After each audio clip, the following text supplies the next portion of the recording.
Since eternity, people have asked the question, are geniuses born or made? But one man made it a mission of his life to answer this question with proof.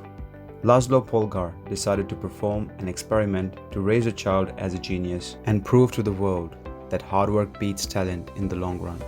In 1965, a Hungarian man named Laszlo Polgar wrote a series of strange letters to a woman named Clara. Laszlo was a firm believer in hard work. In fact, it was all he believed in. He completely rejected the idea of innate talent. He claimed with deliberate practice and the development of good habits, a child could become a genius in any field. His mantra was, a genius is not born, but is educated and trained. Laszlo believed in this idea so strongly that he wanted to test it with his own children. And he was writing to Clara because he needed a wife willing to jump on board. Clara was a teacher, and although she may not have been as adamant as Laszlo, she also believed that with proper instruction, anyone could advance their skill. The experiment began in 1970, where Laszlo Polgar decided to homeschool his kids and teach them chess. The reason for choosing chess was because it had a clear objective and ranking. In other fields like writing or acting, people can debate if a person is truly world-class or not. However, the chess ranking system determines if a person is the best player in the world or not. Laszlo decided chess would be a suitable field for the experiment, and he laid out a plan to raise his children to become chess prodigies. The kids would be homeschooled, a rarity in Hungary at the time. The house would be filled with chess books and pictures of famous chess players. The children would play chess against each other constantly and compete in the best tournaments they could find. The family would keep a very detailed file system of the tournament history of every competitor the children faced. The whole plan was ready, and the kids' lives would be dedicated to chess.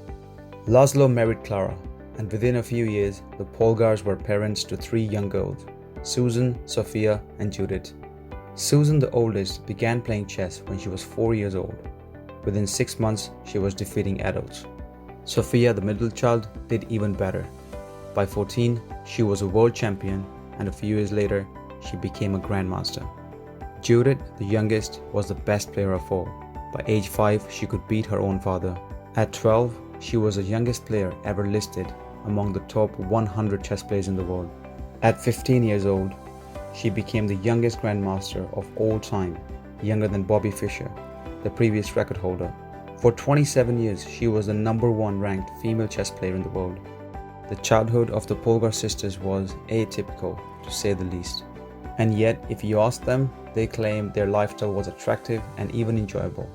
In interviews, the sisters talk about their childhood as entertaining rather than grueling. They couldn't get enough of it. They loved playing chess. Once, Laszlo reportedly found Sophia playing chess in the bathroom in the middle of the night. Encouraging her to go back to sleep, he said, "Sophia, leave the pieces alone." To which she replied, "Daddy, they won't leave me alone." What can we take away from the Laszlo sisters' story? Number 1. Practice beats talent in the long run. Laszlo Polgar proved his theory he made over 50 years ago, that great performers are made, not born. If only one of his daughters became successful, you could argue that she was born a prodigy. But when all 3 sisters reached a world-class status, all factors such as luck and coincidence are out of the window. The chances that all of the Polgar sisters were born with a high IQ also seems unlikely. The IQ of the Polgar sisters is estimated to be in the range of 120 to 140, which does not fall under the bracket of genius. In comparison, Bobby Fischer had an IQ of over 180. If you spend enough time and effort to achieve mastery, you can reach the peak. All 3 daughters had amassed over 10,000 hours of practice by the age of 12. You may not have similar practice by the time you hit your teens, but that doesn't mean you shouldn't practice at whatever age you are. Deliberate practice at an early age can shorten the time taken to develop mastery. But starting at your current age is better than not trying at all. Better late than never. Number 2. The world sees the results, not the effort. The media and the internet have a habit of labeling success with talent alone. No one looks at the effort that went behind the results. Those who hear the success Judith achieved consider her a born chess whiz. The challenge her father took up remains unknown to the world. Similarly, the painstaking effort put in by other successful people often gets swept under the rug. Warren Buffett made his first investment at the age of 11. Bill Gates wrote his first software program at the age of 13. when computers were in the most nascent stage. Elon Musk taught himself programming at the age of 10 and sold a video game before he even turned 13 years old. However, everything written on these men attributes their success to their IQ or innate talent. In reality, the results these people achieved are only the tip of the iceberg. The years of effort put in by these people remains invisible to sight. Number 3. People believe expertise is beyond their reach. If you ask 100 people if they can reach the world-class status in any topic, 99 or even all 100 would say, "Nah, I'm not too sure. I think this might be beyond my abilities." Most people believe that excellence lies over and above their limits.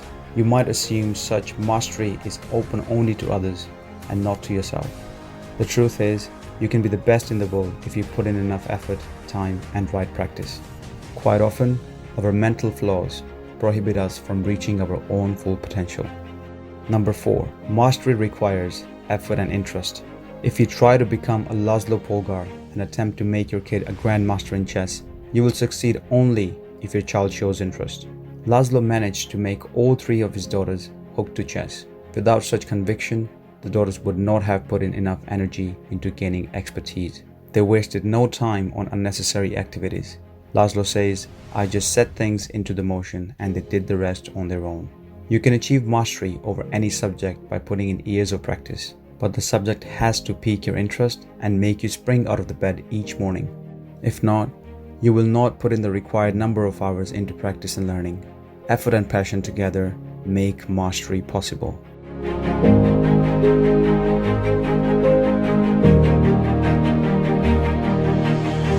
I hope you found the story of Laszlo's sisters just as amazing and inspiring as I did.